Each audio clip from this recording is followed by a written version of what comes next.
Number 3, the plain Jane. Grounded, but overlooked. Now, the plain Janes are probably the most slept on archetype. They shouldn't be, though.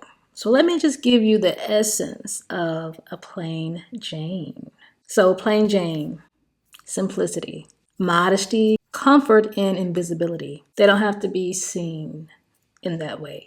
They have an anti-aesthetic, if that makes sense. These women reject performance. Their aesthetic is neutral tones, minimal makeup, and functional fashion. These women want to be valued for depth and not display.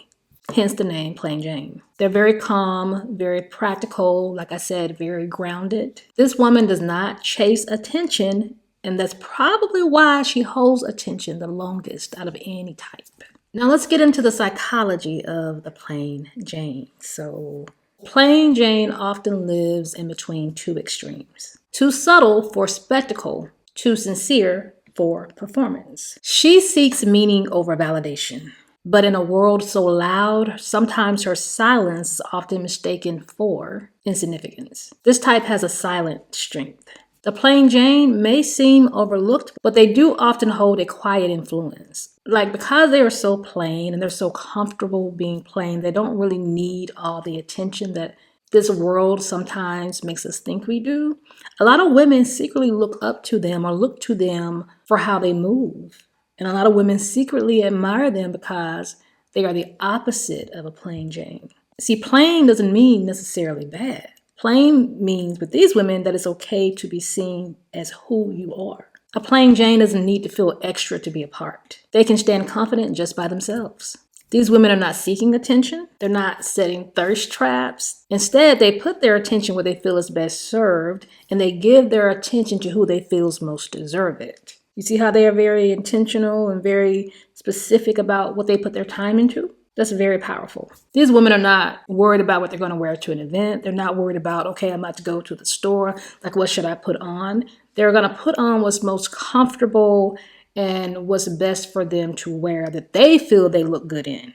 Even if they feel they don't fit in with the others, they're okay with that because they are not vain. They don't value the gossip and opinions of the vain. Now, a lot of these women grew up working very hard, or they grew up in households where the people worked very hard to get where they are, which is why they value functionality, which is why they value efficiency, intention-driven things that make sense. Because these women are the least vain, they have that time to put that attention elsewhere. And because of that, these women are very smart and very keen in other ways that some women are not, because they take that time that they don't put into vanity. They take it to go read. They take it to go study something or learn something new or different. They take it to get caught up on their tasks. So these women a lot of times are much more advanced in a lot of ways. These women are not taking an hour and a half to get ready to go anywhere. They're going to wear what's comfortable, what's appropriate or necessary. They're going to go on about their way. They just don't have time for that.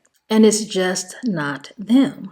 They view beauty in a more old-fashioned type of way where it's beauty that meets classy, that's mixed with the groundedness, that is mixed with peace and balance. Plain Janes have a particular type of inner strength that is often overlooked. The Plain Jane's strength is that their superpower is stability.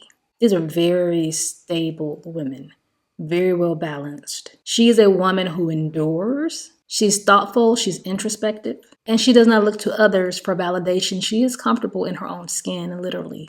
Now, her weakness or her shadow, and this makes me sad to even say it, her weakness or shadow is that being overlooked can cause self-erasure. Sometimes they have a tendency to just fade into the background. One of the most hurtful things that this type can feel at times is invisible. Like they're not seen, that nobody's looking at them. In a world where beauty and glamour and facades run the show, Plain Jane can easily get overlooked. And they feel overlooked. They can feel it, but they're still comfortable being themselves regardless. It just can hurt sometimes, of course. And a lot of times people don't give this type a chance because they feel like because they are the Plain Jane type that they're boring, they're not fun, they're not exciting.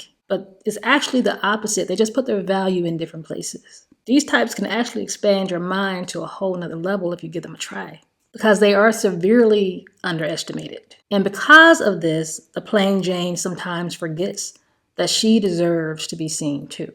The takeaway for the plain Jane is that visibility does not require vanity, and sometimes grace is loud enough. This concludes part 3, the plain Jane. Now I will see you in part 4, where we break down the soft girl.